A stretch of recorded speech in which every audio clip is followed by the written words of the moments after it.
You gave me a list of how to recognize. Is Alex AP out there? Couldn't tell with the mask, Alex.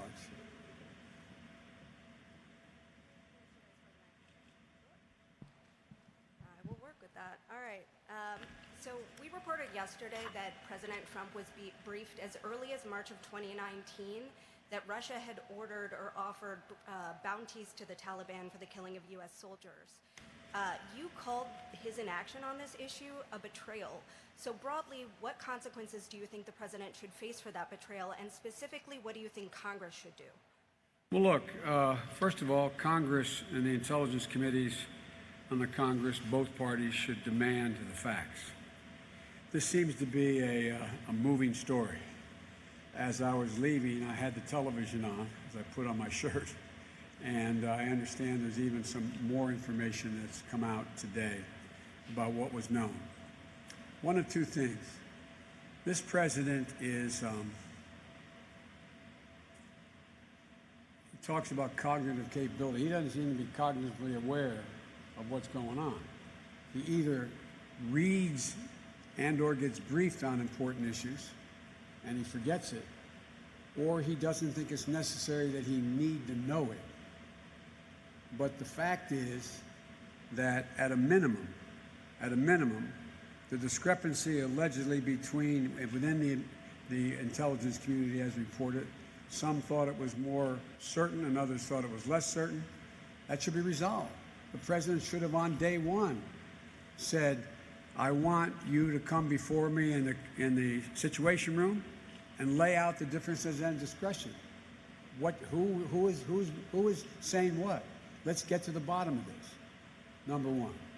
Number two, it's clear to me that, and I don't know whether he did, he should have immediately contacted our Joint Chiefs of Staff, gotten them all in one room and sat and said, okay, what are we doing to prevent this? What are we doing to prepare to deal with this if this is happening? How are we doing this? What are we doing? Thirdly, he should, at a minimum, have picked up the phone and said, Vladimir, old buddy, if any of this is true, and it doesn't cease immediately, you've got a big problem. A big problem. And make it clear. Get to the bottom of this. It appears as though, from what I have, and I don't have access to classified information anymore, but if what I have heard over the last week and the recent reporting that it was in the PDB, the Presidential Daily Brief. The Presidential Daily Brief is something I read every single day as Vice President. The President read it every day. I was briefed every morning before I got to the White House and then again. So the idea that somehow he didn't know or isn't being briefed, it is a dereliction of duty if that's the case. And if he was briefed and nothing was done about this, that's a dereliction of duty. I guess the best way for me to end this is, I was talking to Jill, my wife Jill, and I don't see her get outraged very often. She started asking, she said, Joe, what would you have done if Bo was still in harm's way and this information came out? And the president, Bo is my son who was in, I'm sorry, I apologize, who served in Iraq for a year, was in the Army. But if he'd been in Afghanistan, what would you do, Joe? What are those parents thinking out there? What are those sons and daughters, husbands and wives? It's an absolute dereliction of duty, if any of this is even remotely true. So I think the president has a lot to answer for, and he should get the answers quickly. Quickly. What consequences should he face if these allegations are true or if these reports are true? If these allegations are true and he did nothing about any of this, then in fact I think the public should, unrelated to my running, conclude that this man isn't fit to be President of the United States of America. I was told NBC, Mike's great relief. He doesn't have to follow me every day around the country. Well, the last time, Mr. Vice President, a lot of us saw you on the campaign trail. You were still locked in a very difficult nomination battle. The polls, though, today show you with a sizable national lead, a lead in a lot of the states that are critical in the Electoral College. I wonder, where do you think the race stands at this moment? What keeps you up at night as you look ahead? And can you maintain this advantage without campaigning in a traditional way, especially this fall when voters begin to really tune in?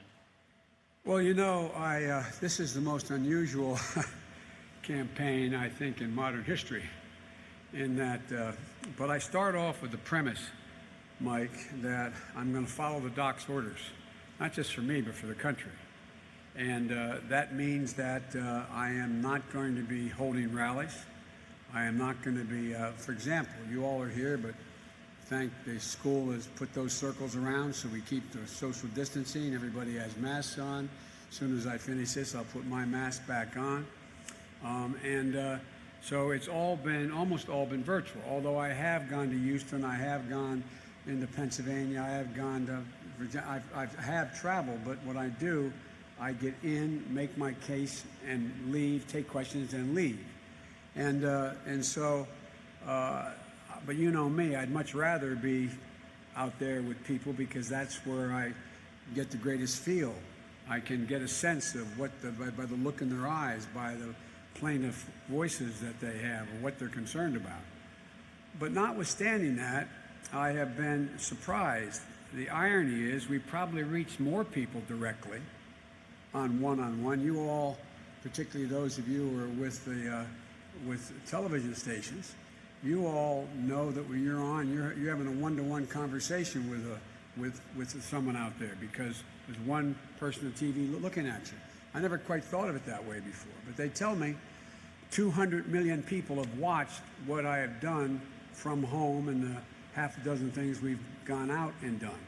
And so the irony is I think we're probably communicating directly in detail with more people than we would have otherwise. But I'd much rather be doing it in person. So far, it remains to be seen. I don't want to jinx myself. I know the polling data is very good, but I think it's really early. It's much too early to make any judgment.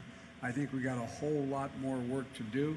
I plan on laying out in detail my economic plan as to how we recover from this, plan on dealing with foreign working out in detail what I'm going to do if I am elected president so people know what's coming. So I don't know if that answers your question, Mike, but... A quick follow-up to Alex's question first. Have you requested a classified briefing as you would be entitled to as the nominee? Has the administration offered you a classified briefing? And then they have not offered a classified briefing, and as this proceeds, I may very well do that. I've been talking to, I have a significant foreign policy staff, as you know, that, matter of fact, dozens of them. So I had a long meeting with my former national security advisors, former secretaries of state, et cetera, and getting their read, what they've heard so far. But if it doesn't get cleared up quickly, then I will seek and ask if I can be briefed. Lastly, have you begun to prepare for debates against President Trump? I can hardly wait. Arlette? Thank you. Over the weekend, Princeton decided to remove Woodrow Wilson's name from their school and buildings due to his racist thinking. President Trump yesterday called that decision incredible stupidity. What do you think about Princeton's decision and the president's comments?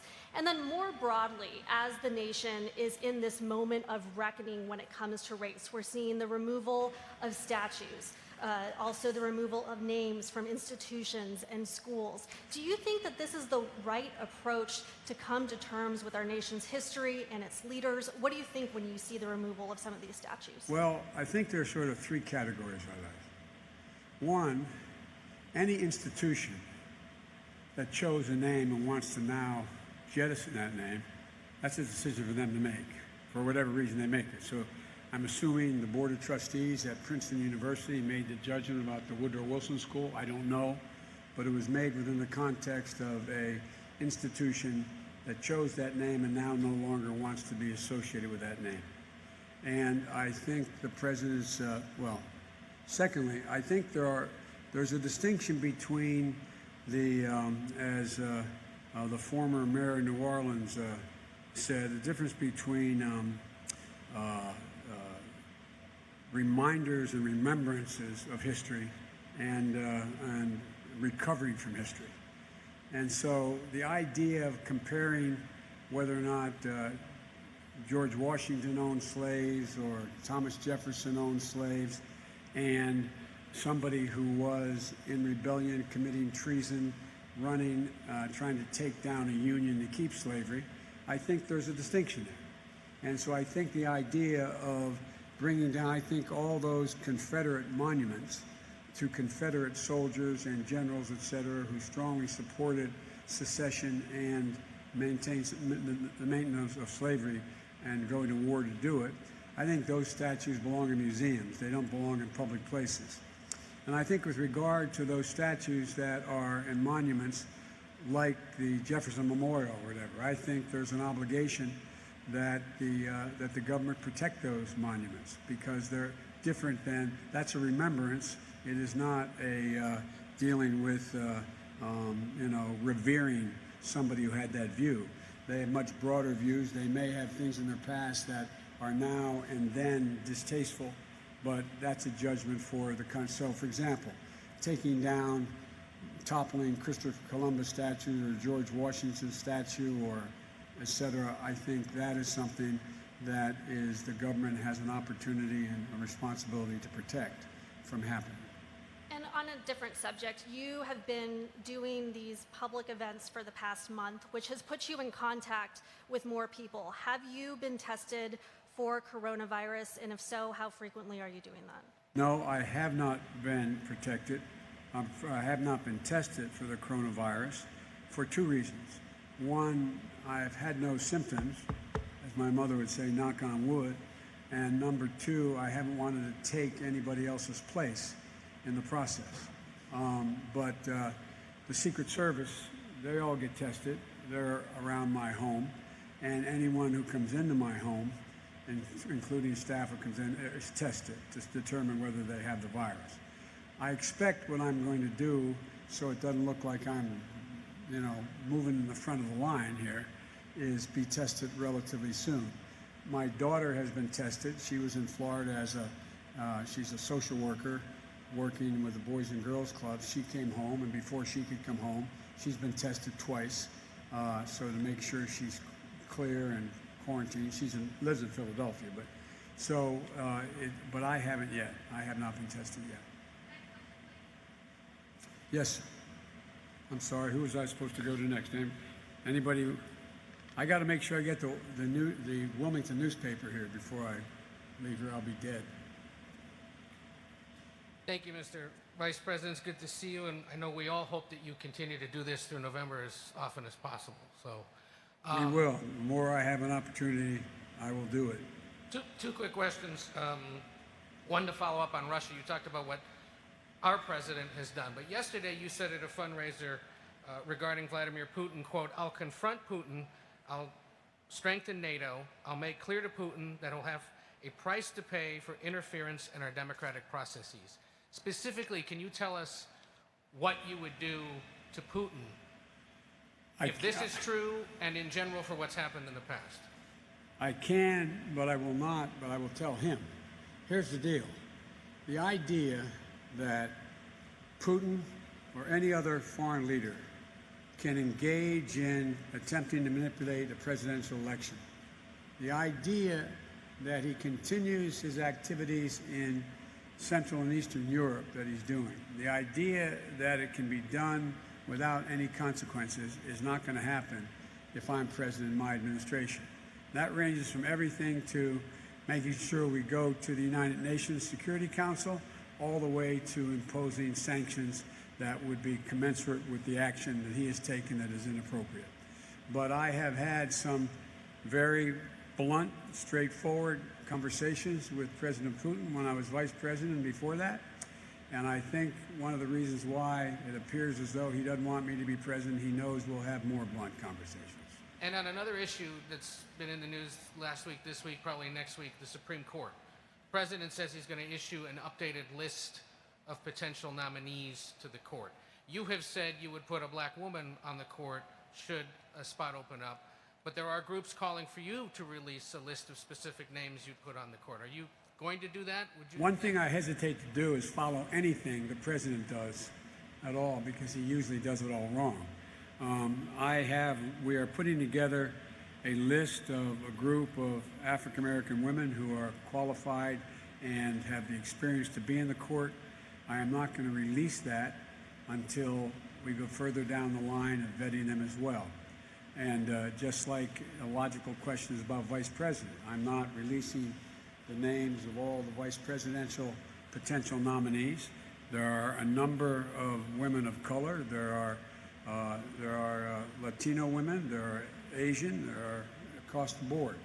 And we're just underway now in the hard vet of going into the deep background checks that take anywhere from 6 to 8 weeks to be done. The committees have been formed, and that's underway. And August 1 is still the target announcement date? Well, early August. I can't guarantee you August 1, but it will be in early August, several weeks before the convention, I believe.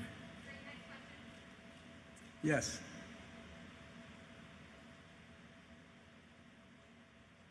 Thank you, Mr. Vice President. This is a two-parter. Just to follow up again on Russia, do you believe that if those reports are true, that Trump is guilty of violating his oath of office? And on your VP choice, you've said that you want your running mate to be ready on day one to do the job. Do you think that someone who does not have national security or foreign policy experience can be ready on day one? Yes, and that depends. Look, one of the things you try to do, I've talked at length over the years with President Obama about this. You try to find people who have a background and an expertise that you may not have. And so one of the reasons President Obama picked me is because I had considerable experience in getting things done in the Congress, and secondly, I had considerable experience in foreign policy and national security. And although he had clear views of what, in fact, he wanted to do and what his strategy was in terms of America's role in the world, he was looking for someone who had day-to-day experience and knew a lot of those world leaders. And so I think that although that's a helpful thing to have, it's not necessary, because I start off with the two places I still have some expertise are in both those places, in uniting the country in the Congress and foreign policy. And so it is almost all of the women I'm considering have had some exposure to foreign policy and national defense issues, security issues. But that is not a minimum requirement. The requirement is that they have the intellectual capacity as well as the temperament, as well as the leadership qualities that lend everyone to believe that they would be ready on day one to be President of the United States of America. With regard to whether or not the President, it depends on exactly what he did and what he knew, but at a minimum, he either doesn't understand his job and is having difficulty sitting down and being able to read a report, because a lot of those reports come across that he says, I didn't read it, or I didn't see it, or I didn't know it. I don't know how he could not read and not see and not know so many different things that have come up over the last 3 years. And so, but it is clearly a dereliction of duty, and it is clearly something that I think everyone, including my Republican friends and my Republican opponents in the House and Senate, are worried about as well. Thank you. All right, where's the Wilmington, the Delaware State News? Delaware News Journal, I should say. That's my hometown team. I better call on them. How are you, Mr. Vice President? How are you? So like other states, Delaware, your home state, is seeing an increase in coronavirus cases. Do you have a message for Delaware officials, state and local governments, for how they've handled the pandemic so far, how they need to handle it going forward? Well, I think they've handled it pretty well so far, but now I think you're seeing the governor make some adjustments, because there has been an uptick, not tremendous, but there's been an uptick. It was one of the states that was, I get briefed every day by a group of leading docs around the world, around the country, Vivek Murthy and Dr. Ben, anyway. And so every day I get a printout, I have it in the book here, of the states that are doing better and doing worse. Up to now, there has been a decline, and now it's opening up slightly. And I have not spoken to the governor today, but my guess is, I'd only guess, is that he's going to be looking very closely at what happens on the Delaware beaches now, how that has occurred, and restaurants and bars. I don't know enough to know that, though. The good news is that it's flattened out. The bad news is there's a slight uptick. And I have not gone into the detail with the governor, nor as have I speak to him not infrequently, but a couple times a month, 3-4 times a month. And so I don't have any advice for him yet because I don't know where it's popping up. Thank you. Thank you. And I'm going to get in trouble. Fire away. I know. I'm so. I tell him I'll be late just a little bit, okay? All right? Thank you, Mr. Vice President. I always get in trouble on the last question, but go ahead. We appreciate it. The response to this pandemic has become very politicized. Even wearing a mask has become political. If elected, how are you going to get Americans on the same page? And can your plan be successful if they aren't? Well, I think the way to get it on the same page is to, I'm going to try to say this politely, is to lower the rhetoric based on division. Stop appealing to the less healthy side of society. Instead of, for example, when a golf cart goes by yelling white supremacy and the president tweets it out, don't do things like that. Bring the country together. We're giving a portion of the population who has responded to the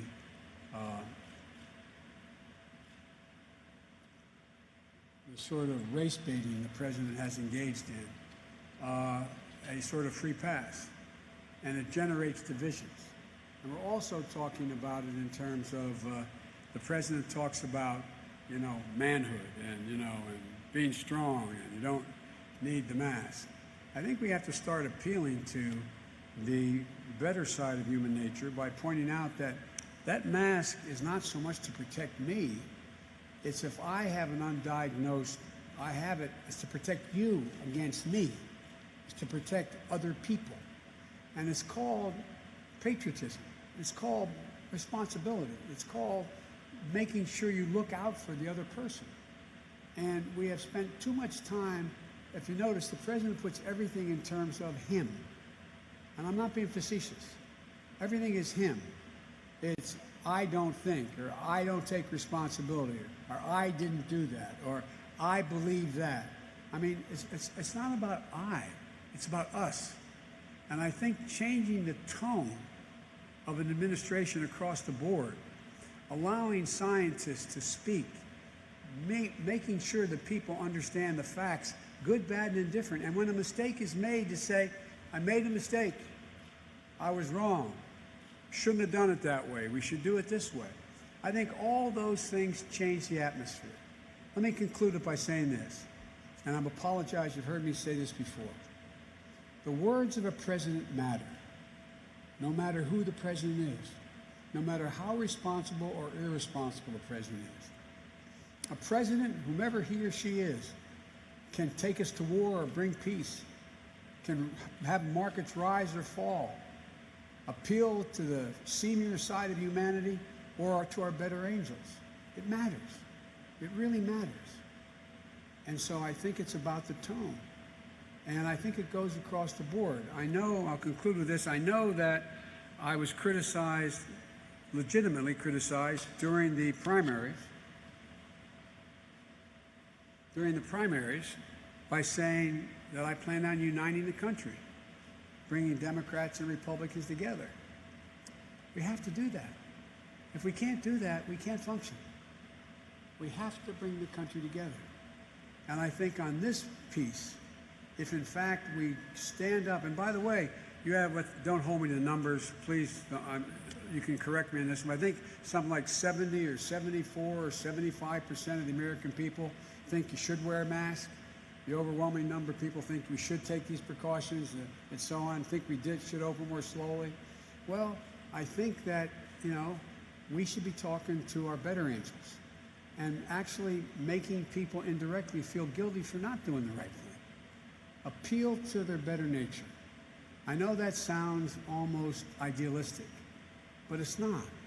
Remind people, you don't wear this mask, you end up hurting someone or you get infected. You take it home to your child. You could take it home to your mother, your father, your husband, your wife. You have a moral obligation because it really is. It really is. Thank you. Guys, I really do have to go. I apologize. I'm going to get in real trouble. I'm probably already in trouble, but thank you. Go ahead. What's the last? I'm sorry. Good to see you out and about, Mr. Vice President. I'm a little confused about the delineation about the destruction of monuments. You talk about the fathers of this country, Washington, Jefferson, is worthy of preservation. Are Confederate monuments worthy of preservation? Should they be torn down in the manner that they are being torn down without the vote of local elected officials? Well, I think it's very different. I think it's better if they're taken down like they took the Confederate flag off the Mississippi flag. That's the better way of doing it. But I can understand the anger and anguish that people feel by having, for years and years, been under the statue of Robert E. Lee, who, if you're an African American. So it's a difference. It's always better to do it peacefully, but there's a distinction between, and those monuments, and I shift responsibility, and I think the elected officials where those statues are have a responsibility to move. Put them in museums, get them down. But don't expect, if you have sitting in front of you after all these years and we finally are going through another phase of maybe responding to the systemic racism in America, and what we've seen happen is, don't be surprised if someone pulls down the statue of Jefferson Davis. It's better that they do not, but it's fundamentally different than pulling down the statue or going into the Lincoln Memorial and trying to pull, not Lincoln Memorial. That's a bad example. The Jefferson Memorial and grabbing Jefferson off his chair. So. Two quickies. Will you commit to 3 debates? Oh, yes. 3? 3, yeah. I commit to it. Look, I am committed to following the debate, the national debate group that sets up these debates, who they pick as the moderators, 3 of them. It's been this way for a long time. The first one is a one-on-one debate with a moderator. The next one is a town meeting setting. The third one is a normal debate again. I commit to those. I'm looking forward to it. Last question, real quick. Some have speculated, You're a sir, lying dog that you are subject to some degree of cognitive decline. I'm 65. I don't have word recollection that I used to have. I forget my train of thought from time to time. You got 12 years on me, sir. Have you been tested for some degree of cognitive decline? I've been tested, and I'm constantly tested. Look, all I got to do is watch me, and I can hardly wait to compare my cognitive capability to the cognitive capability of the man I'm running against. Thank you so much.